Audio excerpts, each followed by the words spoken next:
পরম দয়াল পরম প্রেমময় শ্রী শ্রী ঠাকুর অনুকূলচন্দ্রের শ্রীহস্তলিখিত সত্যানুসরণ গ্রন্থটি পাঠ করব।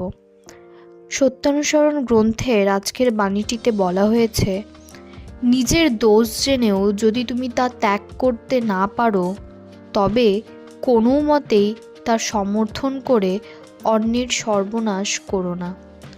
তুমি যদি সৎ হও, তোমার দেখা দেখি হাজার হাজার লোক সৎ হয়ে পড়বে, আর যদি অসৎ হও, তোমার দুর্দশার জন্য সমবেদনা প্রকাশের কেউই থাকবে না। কারণ তুমি অসৎ হয়ে তোমার চারদিকই অসৎ করে ফেলেছ। তুমি ঠিক ঠিক জেনো যে তুমি তোমার নিজ পরিবারের, দশের এবং দেশের বর্তমান ও ভবিষ্যতের জন্য দায়ী। নাম যশের আশায় কোনো কাজ করতে যাওয়া ঠিক নয়, কিন্তু কোনো কাজ নিঃস্বার্থভাবে করতে গেলেই কার্যের অনুরূপ নাম যশ তোমার সেবা করবেই করবে। নিজের জন্য যাই করা যায় তাই সকাম, আর অন্যের জন্য যা করা যায় তাই নিষ্কাম।